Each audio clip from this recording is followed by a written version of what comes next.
So a couple years ago when we moved in, we immediately noticed that the water had kind of a funky taste and smell to it. Yeah. So we put on this water filter, and that's been doing okay here, but it doesn't address the rest of the house. Okay.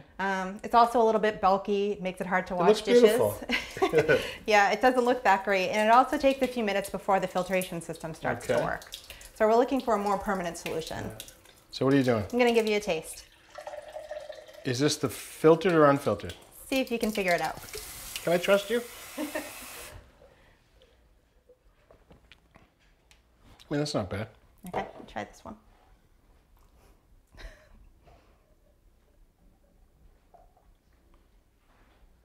Kind of low tidy.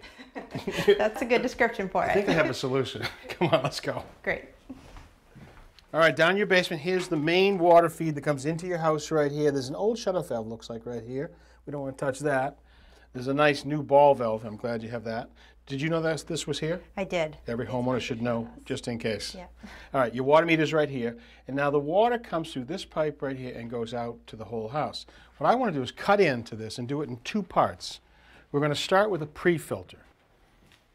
The water's going to come through here, and inside this is a spun woven cylinder. And that's going to pick off any particles. Say they work on the water main out in the street or any dirt and rust. It'll actually come through this spun woven fiber and get trapped here. It's going to exit this pre-filter, but at this point, we haven't done anything for your taste and odor. We've only protected this second filter.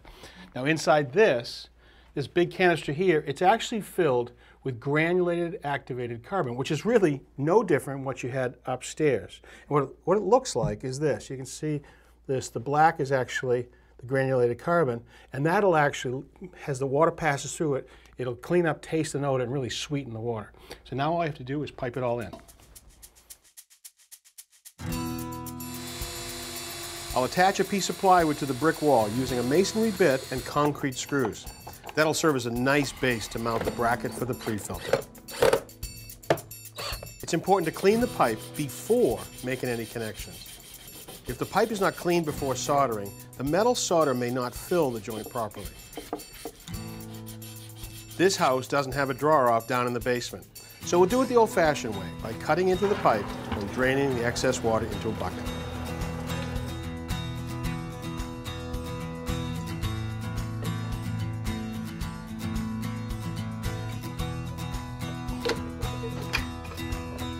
I'll use adapter fittings to transition the piping from the plastic filter housings to the copper. I have to solder them away from the filters to avoid melting the plastic. The rest of the project is a lot of dry fitting and plenty of soldering.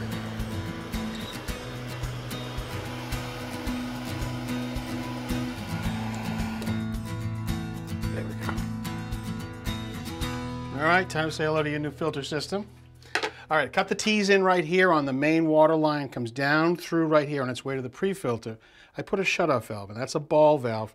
You can tell by the handle the direction of flow the water's passing through it, okay?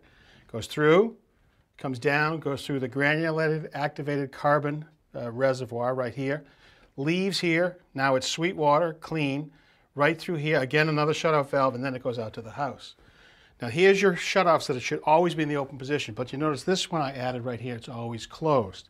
The reason for that is someday these filters should clog. If it's collecting impurities, sooner or later it would clog and need service. So I've added this bypass to allow you or anybody to shut these off and open this up so that just during the period you got to service it, water still goes to the house, okay? But in normal position, close, open, open. Time to turn the water on. All right, your new whole house filter's in, the water's back on. I've taken off the old filter off the spout, and now you have not only filtered water here, but at every faucet in the house. It is time for your test. Excellent. Give that a shot, see how we did. That's really good. Perfecto. Thanks, Richard. All right, see you. Bye. You're going to give her glass back, or? I'll have you drop it back. So in that situation, you are just fixing a taste and an odor issue. You're not really addressing a safety issue. Right. Municipal water supplies have an obligation, a safety standard, they have to live by it, but not really cosmetics. You know, the taste and odor can change a little bit. So what is the maintenance on these things? Because I guess if they're doing their job, they will get dirty.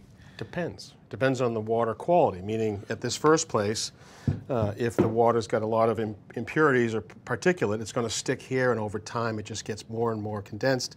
Now you'll see it. You'll see it showing up as a drop in water pressure upstairs because there's more pressure drop as it tries to squeeze through all that foreign matter. So with this device, unscrew it, take the Turn it filter off, out. come in with the handle, get it rid of it. New change the filter. filter. That's about $20.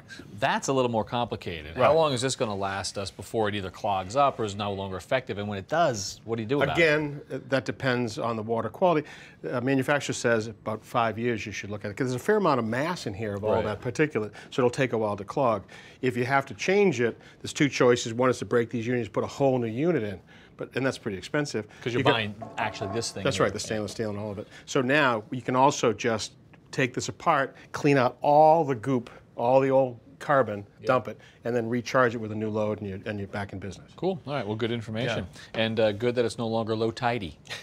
It did taste like that.